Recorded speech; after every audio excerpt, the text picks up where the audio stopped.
السلام علیکم ناظرین، میں ہوں آپ کا میزبان فیاض ولانا اور آپ کا شکریہ آپ نے اپنی مصروفیت میں سے وقت نکالا فیاض ولانا آفیشیل یوٹیوب چینل کے لیے۔ ناظرین، آج کے اس ولاگ میں بات کریں گے کہ جیسا کہ ہم نے اپنے گزشتہ ولاگ میں کہا تھا کہ پاکستان اس وقت ایک مشکل میں پھنسا ہوا ہے، اس سے سمجھ نہیں آ رہی کہ وہ سعودی عرب کے لیے کرائے کے قاتل کا کام کرے یا UAE کے لیے۔ اس سچویشن پہ بات کرنے کے بعد پھر بات کریں گے ہم افغانستان کی اس خاموش سفارتکاری کی یا جے شنکر کی رہنمائی میں نئی استادکاری کی۔ ادھر ڈونلڈ ٹرمپ نے کہا ہے کہ اسرائیل کو حماس کے خاتمے کے لیے کچھ کرنے کی ضرورت نہیں، بلکہ کچھ اور لوگ بےتاب ہیں یہ سب کچھ کرنے کے لیے۔ وہ کرائے کے قاتل کون ہو سکتے ہیں اس پہ بات کریں گے، اور پھر الیکشن کمیشن آف پاکستان کی دیدہ دلیریاں جو جاری ہیں اس حوالے سے کیا واقعی یہ حکومت کے آخری دن ہے کہ اب جلدی بہت سارے معاملات کارپٹ کے انڈر ڈالے جا رہے ہیں؟ عمران خان کو 3-4 ماہ کے اندر سزا کون دینے جا رہا ہے؟ اور ہنا ربانی کھر نے شاہ رخ خان کے پاکستان وزٹ کے حوالے سے جو نیا ڈول ڈالا ہے اس کے پیچھے کیا کہانی ہے؟ اور آپ سے گزارش کہ یہ ویڈیو دیکھنے کے بعد اگر آپ محسوس کریں کہ ہماری بات نہ تو پیپلز پارٹی کے حق میں، نہ PTI کے، اور نہ مسلم لیگ نون یا کسی اور پولیٹیکل پارٹی کے حق میں ہوتی ہے، بلکہ یہ پاکستان اور پاکستانیوں کی بہتری کی بات ہوتی ہے، آپ کی بہتری کی بات ہوتی ہے، ہماری بات اگر آپ کو آپ کے اپنے دل کے زیادہ قریب لگے تو اس قافلے میں شامل ہو جائیں۔ اگر ابھی تک آپ نے فیاض ولانا آفیشیل یوٹیوب چینل کو سبسکرائب نہیں کیا تو پلیز سبسکرائب کر لیں اور کامنٹ سیکشن میں ہماری رہنمائی بھی کرتے رہا کریں۔ سب سے پہلے بات کریں گے UAE اور سعودی عرب کے تنازع کی۔ جس طرح کہ میں نے اپنے گزشتہ ولاگ میں کہا تھا کہ معاملات کافی آگے بڑھتے چلے جا رہے ہیں، اور اب تو باقاعدہ سعودی عرب نے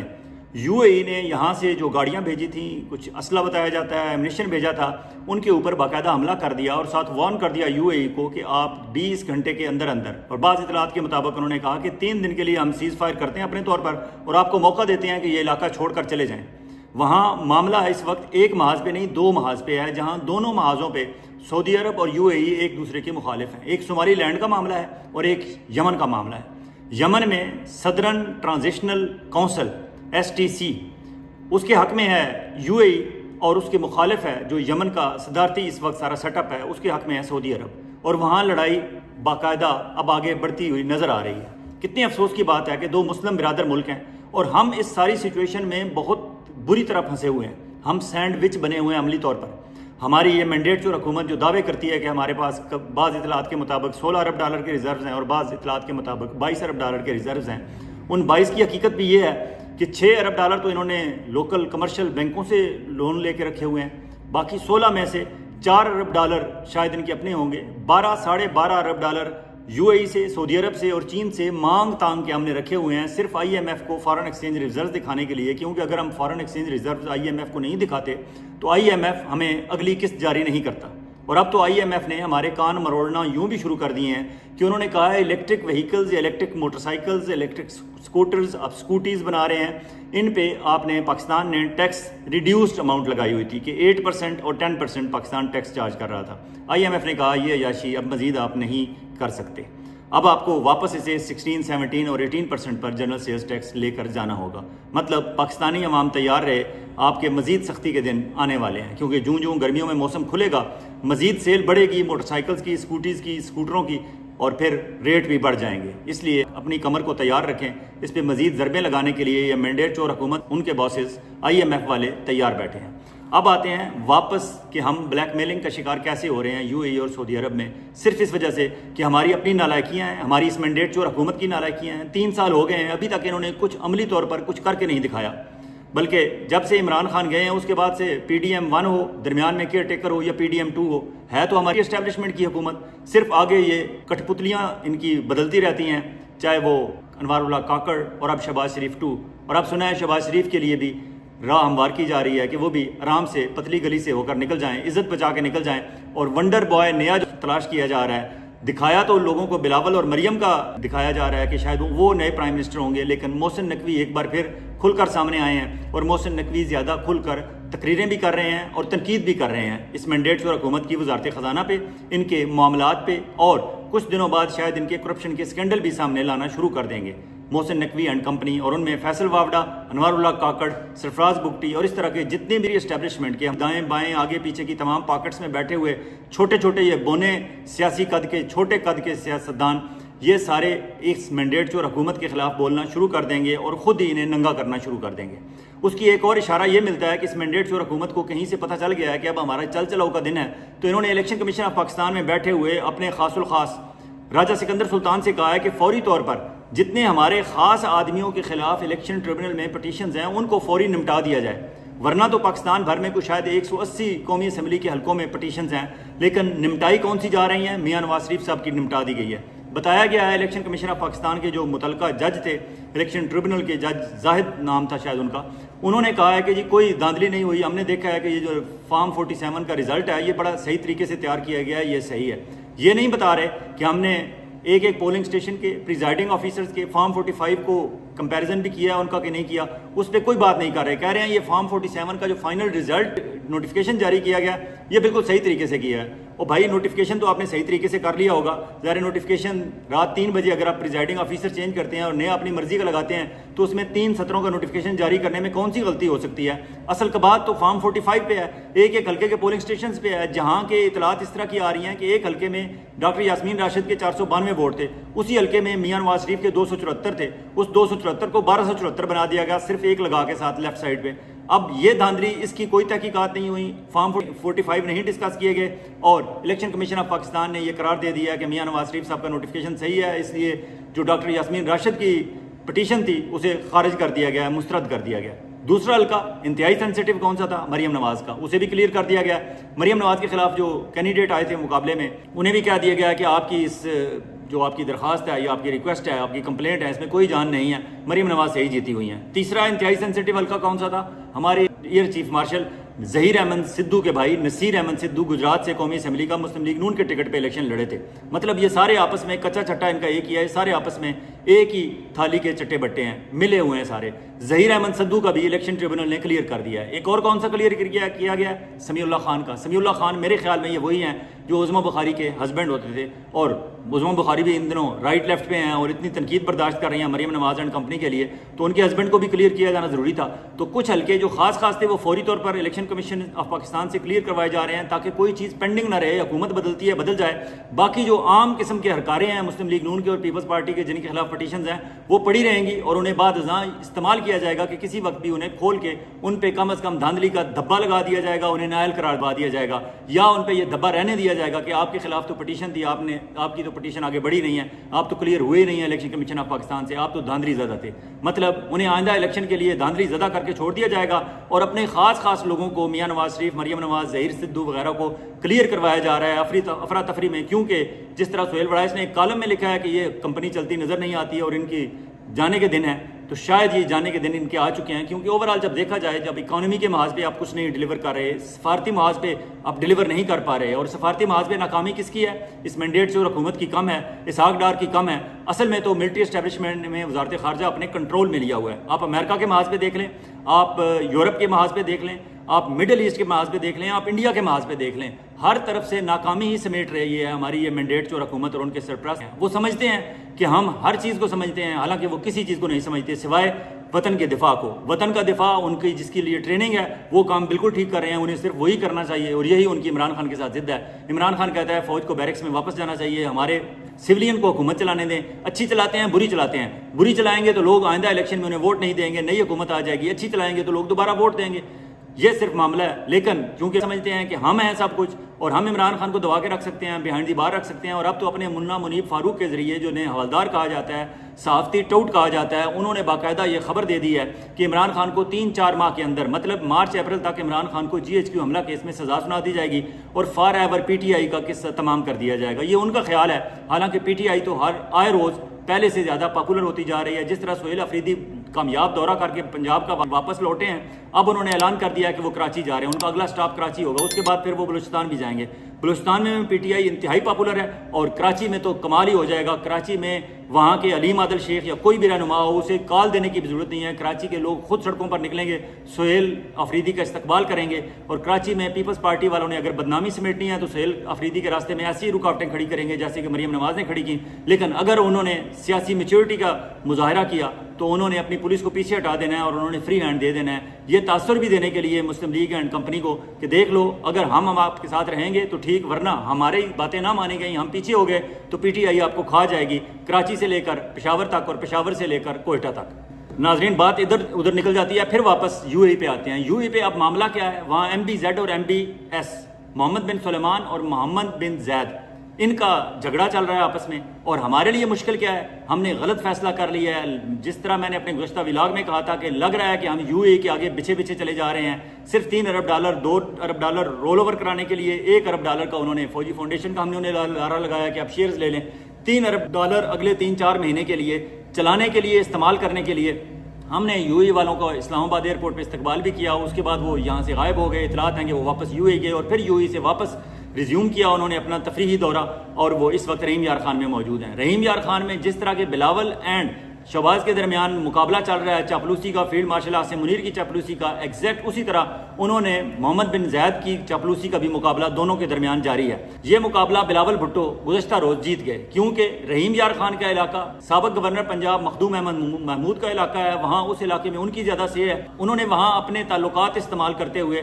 گزشتہ رات ہونے والے عشائیہ میں بلاول بھٹو زرداری کو محمد بن زید کے عشائیے میں مدعو کرنے میں وہ کامیاب ہو گئے، اور بلاول بھٹو وہاں گئے، انہوں نے ویڈیوز بنوائی وہاں سے، اور پھر پیپلز پارٹی والوں نے خوب چرچا کیا کہ دیکھیں بلاول بھٹو کو خصوصی دعوت دی گئی ہے، حالانکہ ان کی دعوت تو شام کو روزانہ محفل سجتی ہے، اور یہ محفل سجانے والے جو لوگ ہوتے ہیں جو شام کی محفلوں کے اہتمام کرتے ہیں، جن میں چودھری منیر، جنہیں کبھی منیر کسی اور نام سے کہا جاتا تھا، اب انہیں چودھری منیر کہا جاتا ہے کیونکہ وہ اب سمدھی ہیں مریم نواز کے، اب وہ رسپیکٹیبل ہو گئے ہیں، ورنہ شام کی محفلیں سجانے کے علاوہ ان کی اور کوئی ایکسپرٹیز نہیں تھی، لیکن اس وقت وہ ملک کے بہت بڑے کنٹریکٹر ہیں اور سمدھی ہیں مریم نواز کے، اس لیے انہیں چودھری محمد منیر کہا جاتا ہے۔ شام کی محفلیں سجانے میں جہاں چودھری محمد منیر کا ہاتھ ہے، وہاں ہی رحیم یار خان کے باقی چھوٹے بڑے تمام سیاستدانوں کا بھی ہاتھ ہے۔ جب شام کی محفلیں آپ ان کی رنگین بنائیں گے ان شہزادوں کے، تو پھر وہ آپ کی اتنی بات تو مان لیں گے کہ ہمارا بھی ایک مہمان شام کی محفل میں بلا لیں۔ اسی طرح ایک شام کو مہمان بلا لیا گیا بلاول بھٹو۔ ادھر شہباز شریف کو جب یہ خبر ملی تو یہ تڑپ کر رہ گئے کہ چاپلوسی میں شاید یہاں نمبر لے گئے ہیں بلاول بھٹو۔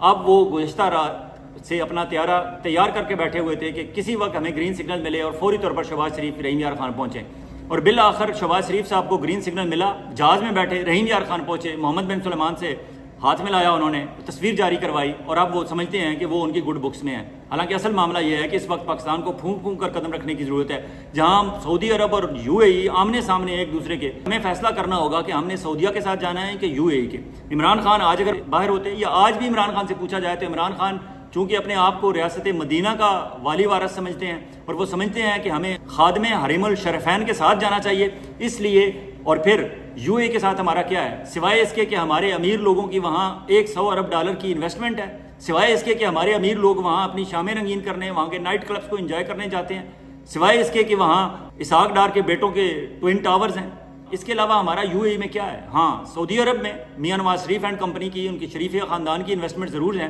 لیکن اس سے ہٹ کے پاکستان کے لوگوں کا ایک دلی جذباتی لگاؤ ہے اللہ کے گھر سے، خانہ کعبہ سے، حرم شریف سے، اور پھر مدینہ طیبہ سے۔ اس لیے ہمیں اگر مشکل وقت میں یہ فیصلہ کرنا پڑے کہ یو اے ای اور سعودی عرب میں سے کس کو چننا ہے، تو یقیناً پاکستان کے عوام کی پہلی چوائس اور پاکستان کے عوام کے مقبول ترین سیاسی رہنما عمران خان کی پہلی چوائس سعودی عرب ہوگی۔ لیکن ہماری یہ مینڈیٹ جو حکومت اس وقت غلط راستے پہ چل پڑی ہے، وہ یو اے ای کے آگے پیچھے گھوم رہی ہے، لیکن انہیں اندازہ نہیں کہ محمد بن سلمان کی ایک ٹیلی فون کال کے بعد انہیں یا تو $4 ارب سعودیہ کے واپس کرنے پڑیں گے، یا پھر یو اے ای کو کہنا پڑے گا کہ سوری ہم سعودیہ کے ساتھ جا رہے ہیں۔ افغانستان کی خاموش سفارتکاری یا جے شنکر کی استادکاری پہ اگلے ولاگ میں بات کر لیں گے۔ فی الحال بات کرتے ہیں مذاکرات میں کیا پیش رفت ہوئی ہے۔ مذاکرات کے حوالے سے بتایا جاتا ہے کہ اچکزئی کے اپوزیشن لیڈر کے نوٹیفیکیشن کے حوالے سے انہیں اشارے دیے گئے ہیں اسپیکر قومی اسمبلی کی طرف سے کہ آپ فلاں دستاویزات فراہم کر دیں تو اس کے بعد ہم آپ کا نوٹیفیکیشن جاری کر دیں گے۔ اب یہ ایک سی بی ایم ہے، کانفیڈنس بلڈنگ میئر کے طور پر اپوزیشن لیڈر کا نوٹیفیکیشن جاری کرنے کا حکومت سوچ رہی ہے، اور جو ہی اپوزیشن لیڈر کا نوٹیفیکیشن جاری ہو جائے گا اس کے بعد محمود اچکزئی کے ساتھ مذاکرات کا سلسلہ شروع کر دیا جائے گا۔ دوسری طرف بیرسٹر گور نے ایک بیان ایسا دیا ہے جس کی وجہ سے پی ٹی آئی والے ان کے پیچھے لٹ لے کر پڑ گئے ہیں۔ یقیناً بیرسٹر گور کو شاید ان دنوں میڈیا کے سامنے آنا ہی نہیں چاہیے، اور اگر آئیں تو ان خیالات کے ساتھ سامنے نہ آئیں۔ وہ کہتے ہیں کہ ٹھیک ہے اب مزاحمت اپنی جگہ، لیکن بات تو مذاکرات سے ہی حل ہونی ہے، حالانکہ ایسی بات نہیں ہے۔ سلمان اکرم راجہ سیکرٹری جنرل ہیں، وہ بھی بات کرتے ہیں، انہوں نے کہا ہے کہ میں بیرسٹر گور کے کسی بیان پہ کوئی بات نہیں کروں گا، لیکن ہماری مزاحمت جاری رہے گی جس طرح کی عمران خان کی انسٹرکشنز ہیں۔ ہم اسٹریٹ موومنٹ جو اس کی عمران خان نے ہدایت دی ہیں، اس کی چیف منسٹر کے پی کے بھی اس سلسلے میں ایکٹیو ہیں، اور پی ٹی آئی بھی ایکٹیو رہے گی، علیمہ خانم بھی ان کے ساتھ ہیں۔ اس لیے مزاحمت اور مفاہمت کے معاملے میں اب تک مزاحمت والے پی ٹی آئی کے گروپ کا پلڑا بھاری ہے، اور مزاحمت ہوگی تو مفاہمت ہوگی، یہ فارمولہ تو مریم نواز نے بہت عرصہ پہلے دے دیا تھا۔ اس لیے اگر مریم نواز ان کی اپوزیشن کی لیڈر ہیں، ان کی مخالف ہیں، سیاسی مخالف ہیں، پی ٹی آئی والے اگر ان کے اس فارمولے پہ عمل کریں تو یقیناً وہ بہتر نتائج حاصل کر سکتے ہیں، بجائے اس کے کہ وہ بیرسٹر گور کی ڈھیلی ماٹھی باتیں سنیں اور نتیجہ صفر ہو، کیونکہ گزشتہ 2 سال سے نتیجہ صفر اس لیے ہے کہ ان کے چیئرمین بیرسٹر گور ہیں۔ اور پھر سہیل وڑائچ نے جو کالم لکھا ہے اس کے حوالے سے کافی لے دے ہو رہی ہے سوشل میڈیا پہ کہ سہیل وڑائچ کہتے ہیں کہ یہ حکومت چلتی نظر نہیں آتی اور مینڈیٹ چور حکومت کے خاتمے کا دن ہے، یہ حکومت جائے گی، قومی حکومت بنے گی اور اس میں ٹیکنوکریٹس ہوں گے، جس طرح کے فیلڈ مارشل عاصم منیر نے چند روز پہلے نیشنل ڈیفنس یونیورسٹی میں خطاب کرتے ہوئے ایم این ایز کو سامنے بٹھا کے کہا تھا، پیپلز پارٹی، مسلم لیگ اور پی ٹی آئی کے ایم این ایز کو، کہ آپ لوگ جاہل ہیں، ان پڑھ ہیں، میٹرک پاس ہیں، بلکہ آپ میں سے تو کچھ میٹرک پاس بھی نہیں، حکومت میں پی ایچ ڈیز لوگوں کو ہونا چاہیے۔ سہیل وڑائچ کہتے ہیں اس وقت پی ایچ ڈیز کی تلاش جاری ہے، دنیا بھر کی انٹرنیشنل ریپیوٹیڈ یونیورسٹی سے جن لوگوں نے پی ایچ ڈی کی ہوئی ہے، ایسے ماہرین کی ایک ٹیم تیار کی جا رہی ہے اور بہت جلد وفاق میں حکومت تبدیل کر دی جائے گی اور ٹیکنوکریٹس حکومت کریں گے۔ اب کیا ان ٹیکنوکریٹس کی حکومت کو ویلکم مسلم لیگ کرے گی، پی ٹی آئی کرے گی، پیپلز پارٹی کرے گی، کون کرے گا یا کوئی بھی نہیں کرے گا؟ یہ کہانی آنے والے دنوں میں مزید آگے بڑھے گی، لیکن اس ساری صورتحال میں جس طرح ہم نے بہت عرصہ پہلے کہا تھا کہ ایک وقت آئے گا کہ مزاحمت کے ٹرک پہ نواز شریف اور عمران خان کو اکٹھا ہونا پڑے گا، شاید وہ وقت اب دور نہیں، عمران خان شاید ان کے ساتھ اکٹھا نہ ہو، لیکن یہ سارے باقی ذلیل خوار ہوں گے پاکستان کے عوام کے سامنے، کیونکہ پاکستان کے عوام کہیں گے کہ Imran Khan was right, you guys were wrong and you were supporting establishment. آپ کو اندازہ نہیں تھا کہ اس اسٹیبلشمنٹ نے، جب آپ نے ان کو فیلڈ مارشل کے عہدے پہ ترقی بھی دے دینی ہے، ان کو تمام اختیارات بھی دے دینے ہیں اور آپ نے ان کو تا مرگ استثناء بھی دے دینا ہے، تو اس کے بعد انہوں نے آپ کے سر پہ چڑھ کے انہوں نے ناچنا ہے۔ اب ہماری اسٹیبلشمنٹ کے، ہماری موجودہ اس نااہل، نکمی، نالائق سیاسی قیادت کے سر پہ چڑھ کے ناچنے کا وقت آ چکا ہے۔ اور ایسی صورتحال میں منا منیب فاروق، جنہیں پاکستان کی اسٹیبلشمنٹ کا ترجمان صحافی کہا جاتا ہے، انہوں نے یہ خبر دی ہے کہ عمران خان کو 3 سے 4 ماہ کے اندر اندر جی ایچ کیو حملہ کیس میں سزا سنا دی جائے گی اور یوں پی ٹی آئی کا معاملہ ختم کر دیا جائے گا۔ یہ منا منیب فاروق کہہ رہے ہیں، اور کیونکہ ان کے جو باسز ہیں پاکستان کی ملٹری اسٹیبلشمنٹ والے، یہ ان کی خواہش ہے۔ کیا ایسا ہوگا؟ I don't think so. جتنی سزائیں پہلے عمران خان کو دی ہیں، کیا وہ کم ہیں؟ تقریباً 60-70 سال کی سزائیں تو آپ نے سنا دی ہیں، 13-14 سال کی آپ مزید سنا دیں گے، اس سے کوئی فرق پڑے گا؟ یقیناً کوئی فرق نہیں پڑے گا، کیونکہ آپ کی سزاؤں کو نہ دنیا مان رہی ہے، نہ پاکستان کے عوام مان رہے ہیں۔ اور اب بات کرتے ہیں ڈونلڈ ٹرمپ کی۔ ڈونلڈ ٹرمپ نے گزشتہ روز اسرائیل کے پرائم منسٹر نیتن یاہو کے ساتھ کھڑے ہو کر یہ کہا ہے کہ حماس کے خاتمے کے لیے اسرائیل کو کچھ کرنے کی ضرورت نہیں ہے۔ انہوں نے کہا ہے کہ مڈل ایسٹ میں کچھ ملک اور کچھ مڈل ایسٹ سے بھی باہر ملک ہیں، مسلمان ملک، ان کا حوالہ انہوں نے دیا ہے۔ انہوں نے کہا ہے کہ وہ حماس کے خاتمے کے لیے وہ سب کچھ کرنا چاہتے ہیں جو نیتن یاہو کرنا چاہتا ہے۔ اب وہ کون سے ممالک ہیں مڈل ایسٹ کے اندر؟ تو اب تک کی اطلاعات کے مطابق شاید یو اے ای نے اسرائیل کو تسلیم کیا اور یو اے ای ان کے ساتھ جا رہا ہے، اسرائیل کے ساتھ۔ سعودی عرب نے تو ابھی تک اپنا سٹانس کلیئر نہیں کیا، اور جس طرح لڑائی آ رہی ہے یو اے ای اور سعودی عرب کی شروع ہو رہی ہے، اس میں شاید سعودی عرب اس طرف جائے بھی نہ۔ اور اس سے پہلے بھی محمد بن سلمان ڈونلڈ ٹرمپ سے اپنے امریکی دورے کے دوران معذرت کر چکے ہیں کہ ہم فی الوقت اسرائیل کو تسلیم نہیں کر سکتے، فی الوقت ابراہیم اکارڈ پہ سائن نہیں کر سکتے۔ یو اے ای البتہ 4 قدم آگے بڑھ کے اس وقت امریکہ اور اسرائیل کی گود میں بیٹھا ہوا ہے۔ اگر یو اے ای کر بھی لے تو پاکستان کم از کم فوری طور پر کرنے کی پوزیشن میں نہیں ہے، اور نہ پاکستان کو کرنا چاہیے۔ لیکن اگر ڈونلڈ ٹرمپ اتنے اعتماد سے کہہ رہے ہیں کہ کچھ ممالک جو مڈل ایسٹ سے باہر کے ممالک ہیں اور وہ یہ سب کچھ کریں گے، تو پھر اشارے جاتے ہیں انڈونیشیا کی فوج کی طرف یا پاکستان کی فوج کی طرف، کیونکہ انڈونیشیا اور پاکستان کے علاوہ مڈل ایسٹ سے باہر کسی اور مسلم ملک کی اتنی تگڑی فوج نہیں ہے۔ اب ہمارے field marshal Asim Munir and company اگر وہ کبھی میڈیا کا سامنا کریں اور میڈیا والے ان سے یہ سوال پوچھ سکیں، تو انہیں جواب دینا چاہیے کہ کیا آپ نے جو واشنگٹن ڈی سی میں 19 جون کو لنچ کیا تھا، اس لنچ میں آپ نے ڈونلڈ ٹرمپ کو یہ حوصلہ دیا تھا کہ آپ فکر نہ کرو، نیتن یاہو کو کچھ کرنے کی ضرورت نہیں ہے، حماس کے مسلمانوں کو ختم کرنے کے لیے، ان کی تنظیم کا کلا کما کرنے کے لیے اور وہاں مستقل آبادکاری اسرائیلیوں کی، یہودیوں کی کرنے کے لیے غزہ میں؟ کیا یہ وعدہ آپ کر کے آئے تھے کہ آج ڈونلڈ ٹرمپ اٹھتے بیٹھتے جگہ جگہ یہ کہہ رہا ہے کہ وہ ایسا کام کریں گے کہ خوفناک ہوگا؟ اور یہ بیان کرتے ہوئے جو خوفناک چہرہ بناتے ہیں ڈونلڈ ٹرمپ، اس سے لگتا ہے کہ ہم نے کوئی لمبے چوڑے ہی وعدے کر رہی ہیں۔ اس کے ساتھ ہی ناظرین اجازت چاہوں گا، باقی موضوعات پہ اگلے ولاگ میں بات کرتے ہیں۔ اس وقت تک آپ اپنا اور اپنے گرد و نواح کے لوگوں کا اسی طرح خیال رکھیے گا جس طرح آپ چاہتے ہیں کہ آپ کا خیال رکھا جائے۔ اللہ حافظ۔